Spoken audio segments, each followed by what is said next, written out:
10 mingdan ziyod tadbirkor va biznes egalari, 5 mingdan ziyod soha mutaxassislari va yuzlab sohadagi tajribali ekspert va spikerlar M-Factor manfaatlar chorrahasida birlashdi. M-Factor bu yaxshi insonlar yig'iladigan davra. M-Factor bu O'zbekistonning Garvardi va Stenfordi.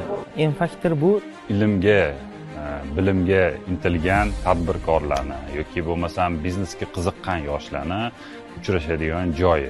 Ko'pchilikka foydasi va motivatsiya beradigan juda bir universal loyiha.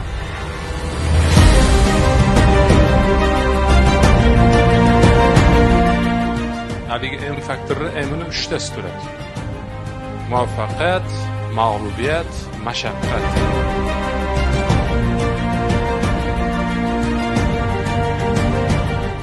M-Factor men uchun uyg'onish, o'zini tanish va shaxs sifatida rivojlanish.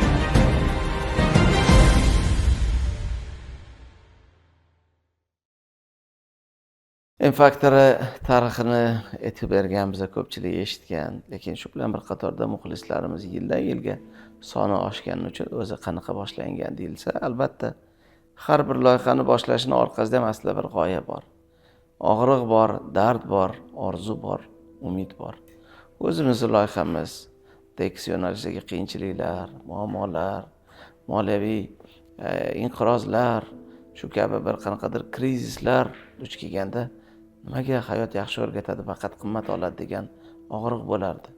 Nahotki shu kabi muammolarning yechimi O'zbekiston bozorida mavjud emas degan savollarni biz o'zimizga 2010-yildan boshlab 15-yilgacha, 16-yillargacha bu savollarga javob qidirardik. U paytlar faqat va faqat chet eldan keladigan Rostislav Gantapaz bo'lsin, Levitas bo'lsin, Igor Mann bo'lsin, Brian Tracy, Mrachkovskiy va boshqa kabi nomdor shu kabi spikerlar kelardi-yu, lekin o'zbek auditoriyasi bizga bu nomdor spikerlardan tashqari o'zbek auditoriyasi uchun xuddi shunaqa faqat o'zbek tajribali biznes egalari, vakillari aytib bersa yutumi boshqacha ekan degan ko'p feedbacklarni eshitardik.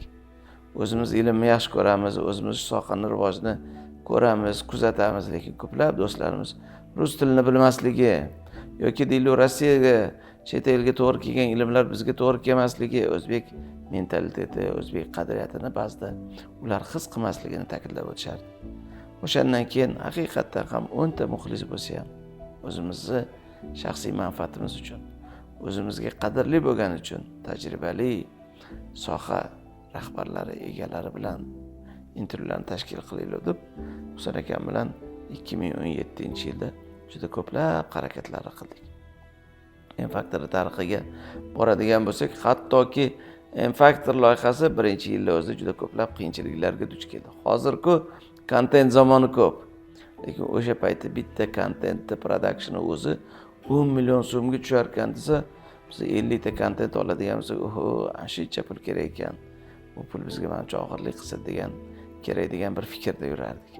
Nima qilib shu g'oyani amalga oshirsak bo'ladi degan paytlarimizda shogirdlarimizdan Ruslan Mirzayev, prodyuser do'stimiz, Abror Baxtiyorovich komediya o'z loyihasining muallifi, o'shalar ustoz keling biz sizga u yoki bu ko'rishdi. Tajribamizdan, media tajribasidan kelib chiqqan holda bir yelkadosh bo'lsak, xursand bo'lamiz deb hali esimda birinchi MVP ko'rsatuvimizni Ground Zero'da Hikmat akamdan bilan ayollari Azizxon Umarova bilan va Lazzat Xanfdan olgan intervyumiz bor. Uni produksioni, uni montajini namuna qilib, endi uni qaysi auditoriyaga ulashamiz, qaysi telekanallarga ulashsak bo'ladi degan ma'noda Abror Baxtiyorovich hamma telekanallarga borib ko'rsatdim. Hasan aka ishonmaysiz, 15 dan ziyod rad javobini oldim işte. Demak, yo yaxshi bo'ladi, yo yaxshilikka bo'ladi deydi. Ozgincha bu loyihamiz time out olishiga olib keldi. 2017-yil oxirida Yoshlar ishlari agentligini tadbirida bizdan Dilfuzaxon singlimiz mening muvaffaqiyatlarim degan ko'rsatuv qildim. Mahalla kanalida sizdan intervyu olsam bo'ladimi dedi. bo'ladi deb ular bilan bir qanaqadir intervyularni berdik. Samimiy qalban zo'r chiqdi deb ular xursand bo'lishdi. Keyin 2018-yil yanvar oyida Husan akaning My Life Planner dasturi Inha universitetida va undan tashqari yana bowling bordi. Uz bowlingmi, joy bowlingmi o'sha yerda bo'lganda Dinara Dultayeva do'stimiz Hasan aka shu narsani Toshkent telekanaliga mahalla kanalida rahbari bo'lib o'tdilar. Toshkent telekanaliga Bahrom akam direktor bo'lib o'tdilar. Yangi qon kerak, yangi loyiha kerak. Bir yaxshi narsa qilsak bo'lmaydimi? My Life Planner'dan keyin ruhlandim deydi. Bahrom akam bilan ishxonada bir piyola choy ichdik-ku, o'sha kunning o'zida Bismillahirrohmanirrohim deb bu g'oya shu qo'llab-quvvatlanishi evaziga telekanalda efirlar ko'rinishida amalga oshirish sababi birinchi qadami qo'yildi. 20-fevral kuni birinchi syomkalar amalga oshirildi. 3-mart kuni biz uchun tarixiy kun edi. Toshkent telekanalida M-Factor loyihasining birinchi soni efir yuzini ko'rdi. Bir yillik ichida har hafta bittadan ko'rsatuv qilsak, 50 dan ziyod ko'rsatuv bo'ldi. 2019-yilga kelib M-Factor yuzlab, minglab, millionlab insonlar qalbidan joy olishiga sababchi bo'ladigan poydevor yaralib orqada qoldi. 2019-yilda ko'p do'stlarimizdan shu intervyular juda zo'r bo'lyapti. Shu spikerlar bilan yaqindan tanishsak bo'ladimi? Ulardan intervyu olayotganda mana hozir biz kamerani oldi bo'lsak orqasida o'tirib xalaqit qilmasdan bir sekin muxlis bo'lib ular bilan esdalik rasmga tushsam bo'ladimi degan iltimoslar tushishni boshladi-yu. Birinchi praktikumimiz 2019-yil aprel oyida birinchi marta kichkinagina 50 kvadratlik ofisda 30 kishi bilan adashmasam Aziz Yusupov birinchi praktikumni spikeri sifatida qatnashdilar.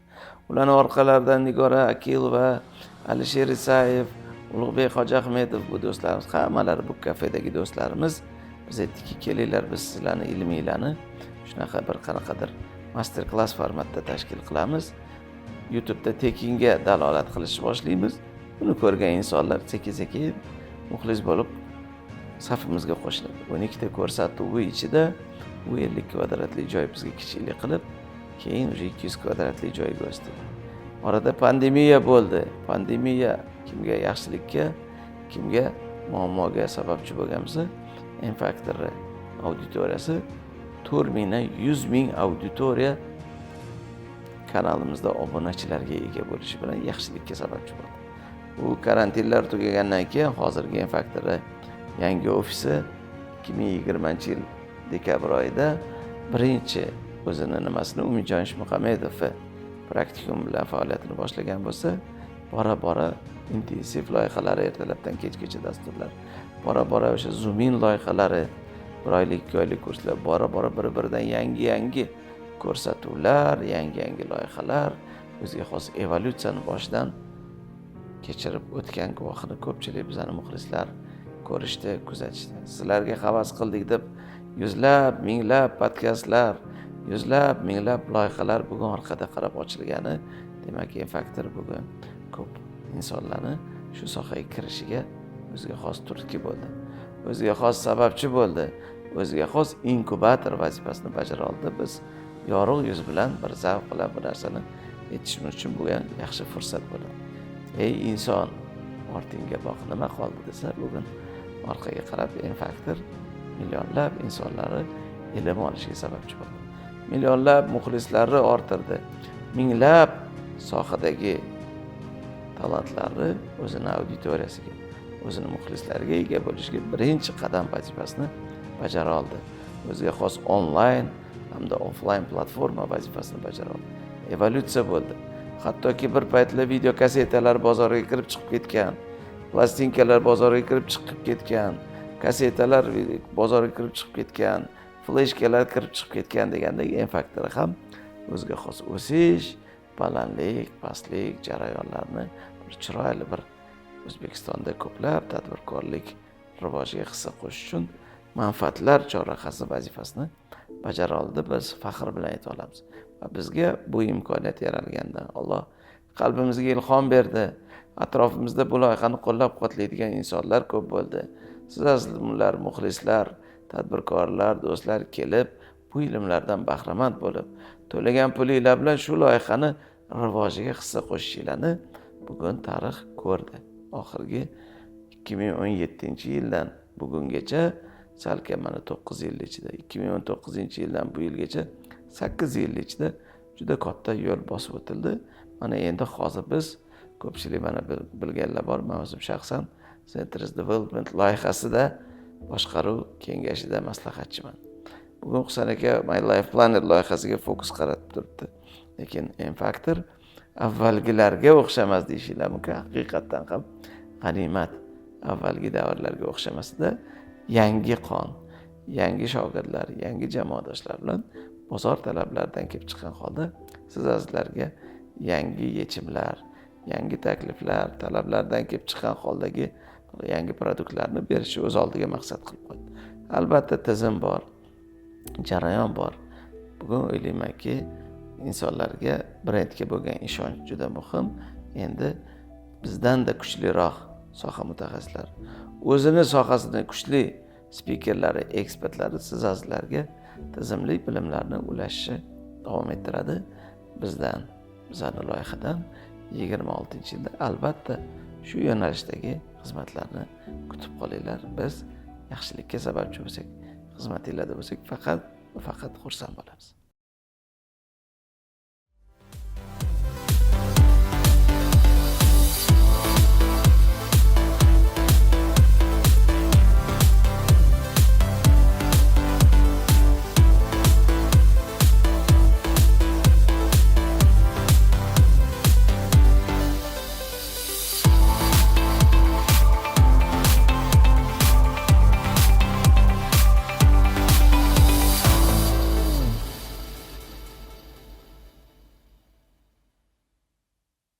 Haqiqatan ham oxirgi 7 yil, 8 yil ichida biznesda, mamlakatimizda, loyihalarda, media sohasida juda katta shiddatli o'zgarishlarni guvoh bo'lib turibmiz. Hatto M-Factor ham bozorda talabidan kelib chiqib, bozordagi o'zgarishlardan kelib chiqib, o'yin qoidalarini o'zgarishdan kelib chiqib, ko'p o'zini rivojlanish jarayonida, o'sish jarayonida o'yin qoidalariga o'zgartirishlar kiritdi. Bugun 26-yilda qarshilar ekanmiz. Biz M-Factor muxlislari aynan M-Factorda qaysi xizmatlarni, qaysi mahsulotlarni, qaysi produktlarni, qaysi kutuvlarni qilsak to'g'ri bo'ladi deyish maqsadida bu sizlarga bu videolarni murojaatda yozishni reja qildik. Albatta oldin esinglarda bo'lsa, M-Factor birinchi bo'lib ko'pchilik qalbidan joy olganda bir kunlik tadbirlar bo'lardi. Praktikumlar, intensivlar, undan keyin vaqt o'tib uni o'ziga xos zoomin bir sohani o'zini chuqurroq kirib, bir haftalik, bir oylik, 1 ta, 2 ta, 4 ta, 6 ta, 8 ta, 12 ta darslik har xil kurslarni tajriba nuqtai nazaridan amalga oshirdik va bugun ko'pchilik tadbirkorlarimiz uchun Hasan aka aynan u yoki bu mavzu haqida ixtisoslashgan yo'nalish bobida M-Factorga bo'lgan ishonch, M-Factor brendi sifatida bugun biz o'zimiz biznes egalari, bizni biznesimizni rahbarlari, biznesimizni top menejerlarga aynan sotuvni boshqarish, aynan HRni tizimlashtirish, aynan soliq bobida bo'lsin, menejmentda bo'lsin, yana boshqa biznes uchun aktual mavzularda bo'lsin, shu kabi kurslarga ehtiyoj bor, talab bor degan ko'plab bir so'rovlar natijasini biz o'zimiz uchun kashf qildik. Albatta bu yil bizdan aynan shu yo'nalishdagi zoomin formatdagi bir oylik kurslar, 4 ta, 6 ta, 8 ta, 12 ta darsdan iborat bo'lgan 2 oylik kurslar yoki shunga o'xshagan bir haftaning ichida intensiv formatdagi, zoomin formatdagi kurslarni biz sizlarga albatta tavsiyalar qilamiz. Sizlarga ulashib boramiz. Bizning shogirdlarimiz, jamoadoshlarimiz, mana Javohir shogirdimiz bosh, Erkin aka bosh, yana boshqa ko'plab jamoadoshlarimiz bozori talabidan kelib chiqqan holda yangi produktlarni sizlarga albatta dalolat qilib boramiz. O'zinglar o'sdinglar, biznes egasi sifatida rivojlandinglar. Endi ba'zida biz bilgan narsani xodimlarimiz, top menejerlarimiz, bo'lim boshliqlarimiz, biznesdagi sheriklarimizga ham bir ilm nuqtai nazaridan yondashuv nuqtai nazaridan chuqurroq o'ziga xos pogrujeniya qilib olsak bo'ladimi desanglar, albatta ming sinov tashinglar, bu yil shu kabi kurslarda sizlarga xizmat qilishdan samimiy xursand bo'lamiz. Charxi dunyo aylanar o'sha Zo'r mavzu bo'ldi. Keyingi yilga nima raqamlarga e'tibor berishimiz kerak, 5 yillik hattoki raqamlarga e'tibor berishimiz kerak degan mavzularni gaplashdik.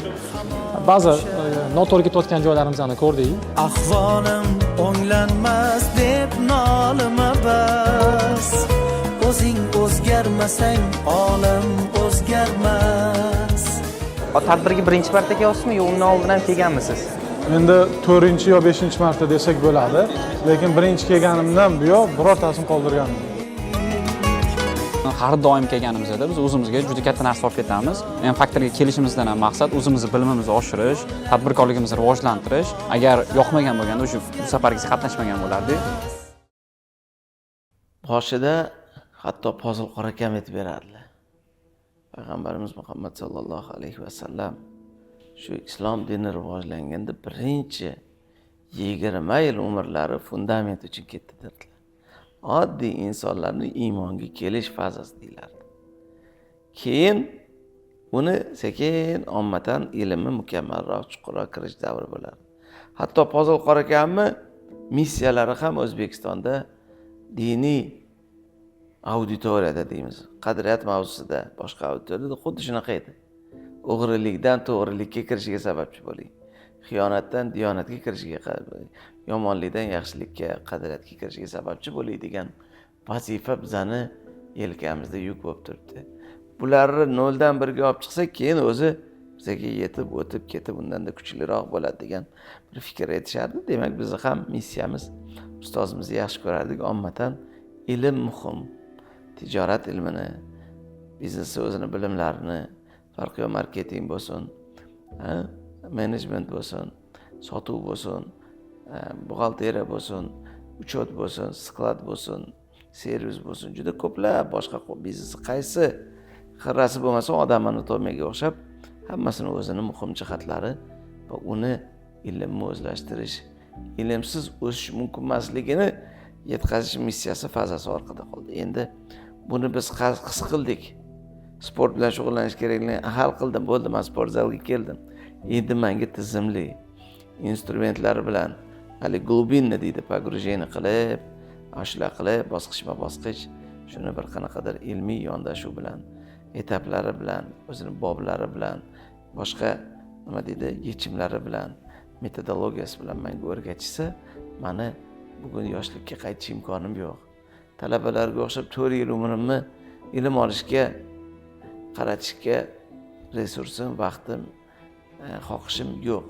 Menga shu 1 oylik, 2 oylik aynan u yoki bu mavzuga hali pogrujeniya qilib, kirib savolimga javob topib, shiddatli bozor o'zgarayotgan paytda, shiddatli raqobat kirayotgan paytda yangi aktual yechimlarni o'rgatadigan bilimlar muhim ish.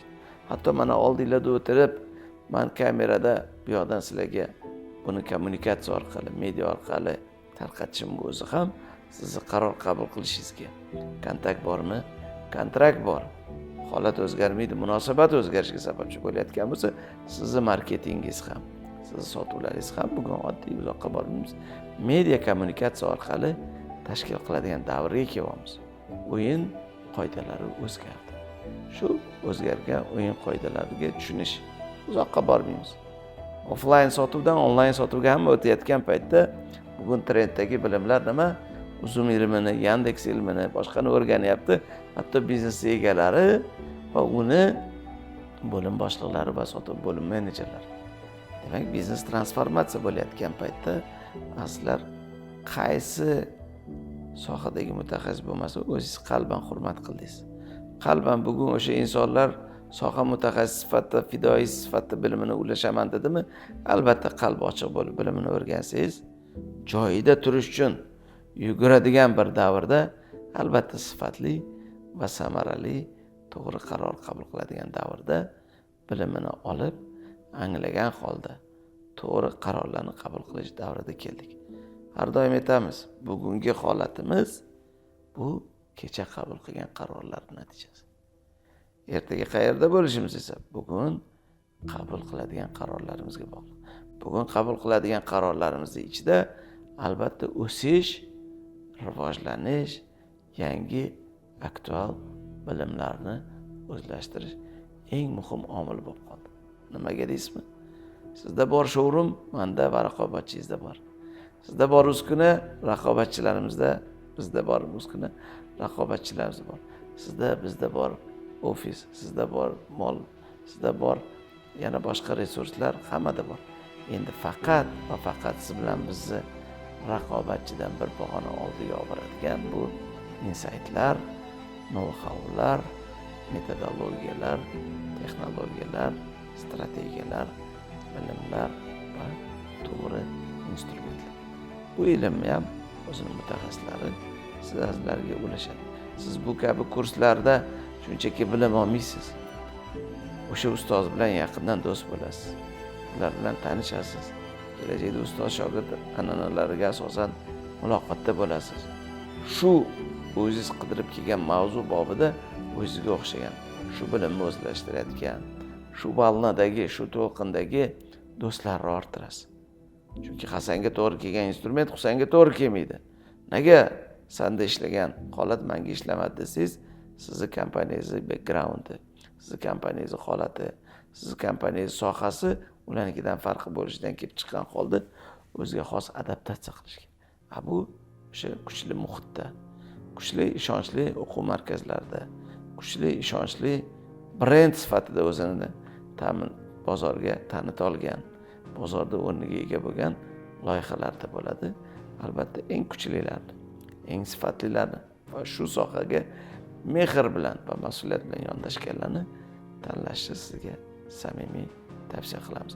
Albatta ularning ichida biz N-Factor o'sha sizni tanlovingiz ichida bo'lsak, biz sizni rivojlanishingizga hissa qo'shishimizdan samimiy xursand bo'lamiz.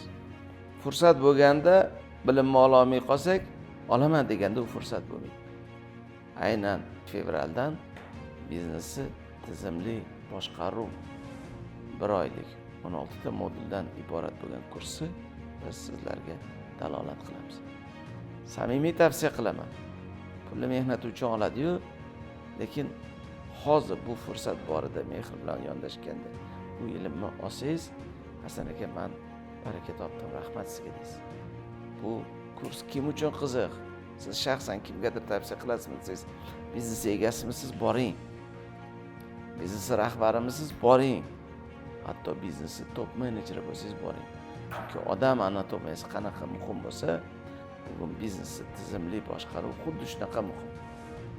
Biznesni HR masalasi, biznesni moliya masalasi, biznesni hisob kitobi, biznesni uchoti, biznesni sotuvi, marketingi, strategiyasi, huquqiy jihatlari, 10 dan ziyod spikerlarimiz 16 ta modul jarayonida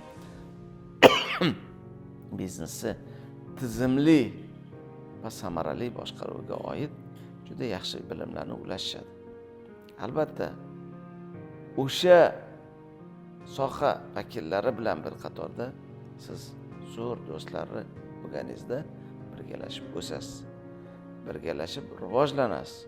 Sohadagi eng yetuk, men bemalol aytaman, N-Factor Certified 10 dan ziyod spikerlar bilan yaqindan aka-uka, do'st, ustoz shogird bir yaqinlik munosabatlarini qo'lga kiritasiz. Bu savollarni javob topganingizdan keyin biznesingizda xotirjamroq, to'g'ri qaror qabul qilishingizga sababchi bo'ladi.